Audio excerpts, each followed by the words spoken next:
हाँ, hello students, welcome to imperial classes once again. आज हम आपसे डिस्कस करेंगे फार का बी पार्ट। पिछले पार्ट में हमने डिस्कशन किया था एडजेक्टिव।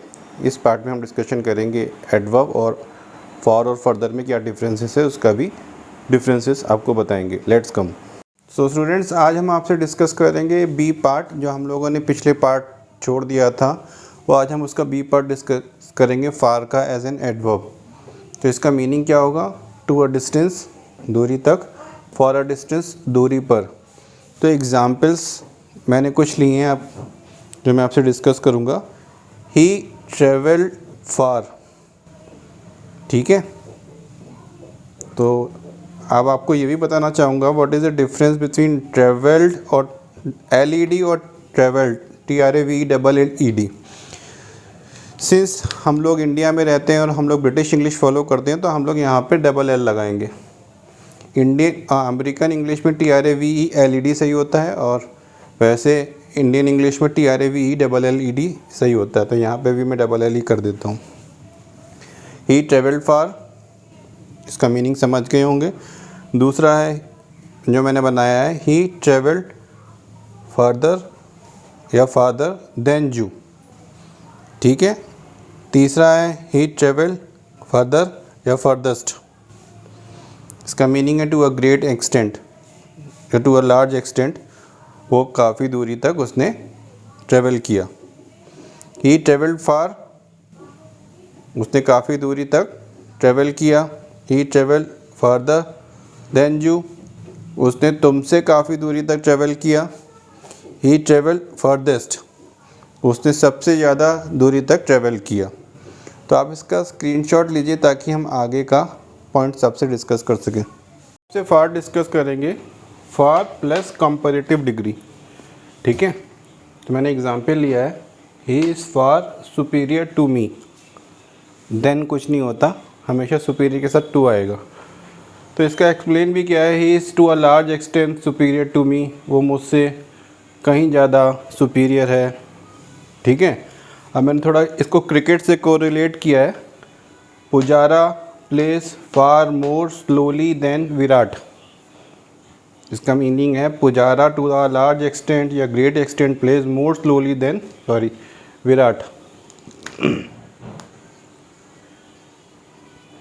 तो इसको ऐसे भी बना सकते हैं,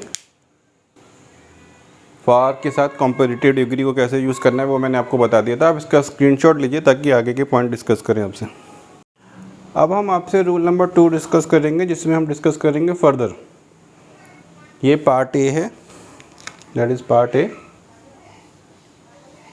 तो पार्ट ए में हम ऐसे यूज़ करेंगे एज एन एडजेक्टिव। इसका पहला मीनिंग क्या है? इसका पहला मीनिंग ये है, हमने आपसे प्रीवियस लेक्चर में डिस्कस कर चुके हैं फर्दर को कैसे यूज़ करना है। अब हमारे प्रीवियस लेक्चर में जाके देख सकते हैं हम। इसका दूसरा मीनिंग क्या है वो मैं आपको बता रहा हूँ। दूसरा मीनिंग है, क्योंकि ये एडजेक्टिव है फर्दर, तो ये फॉलोड बाय नाउन। तो इसका मीनिंग है एक्स्ट्रा या एडिशनल, अतिरिक्त। तो कुछ एग्जांपल्स मैं आपको बता रहा हूँ।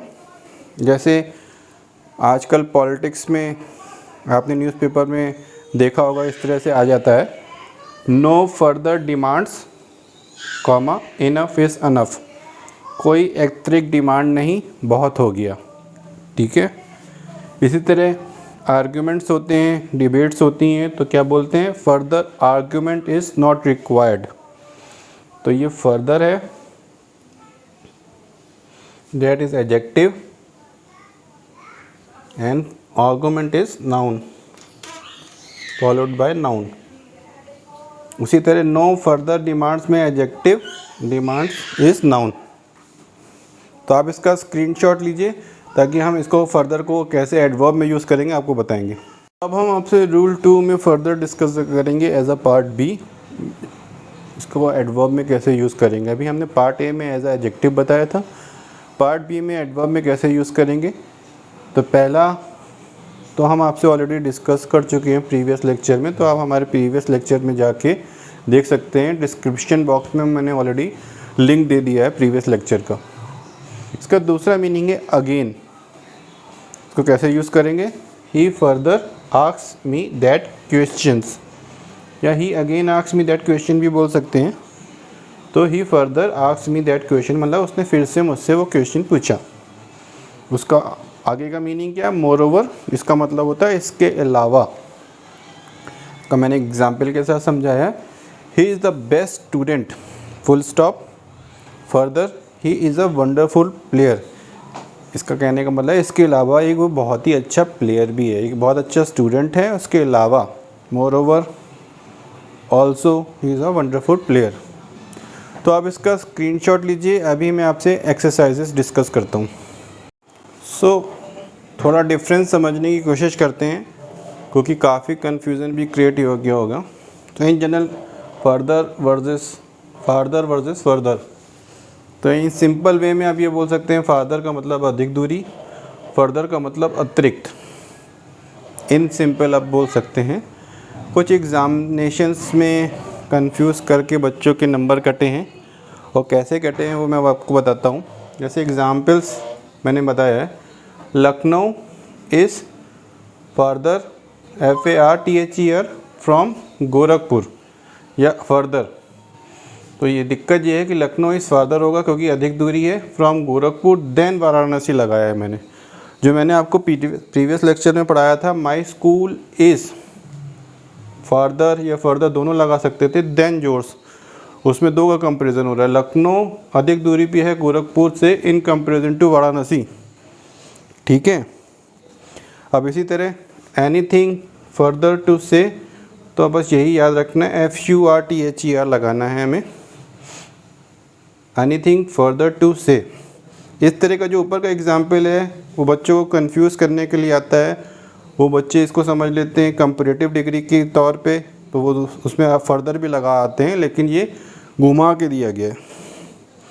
Further evidence is not allowed, ये कोर्ट की भाषा है। FURTHER होगा, अतिरिक्त एविडेंस की ज़रूरत नहीं है। अब इसमें आ जाता है एग्जामिनेशन में नो फर्दर या फार्दर, ये पूछ लेते हैं नो फर्दर या फार्दर डिस्कशन इज़ अलाउड, तो आपको यहाँ पे फर्दर ही लिखना है, FURTHER अतिरिक्त। पर ये थोड़े पॉइंट्स को आपको समझने की ज़रूरत है, और आपको कोई भी प्रॉब्लम आए आप मुझसे कभी भी पूछ सकते हैं। आप इसका स्क्रीनशॉट ले लीजिए। That's all from my side.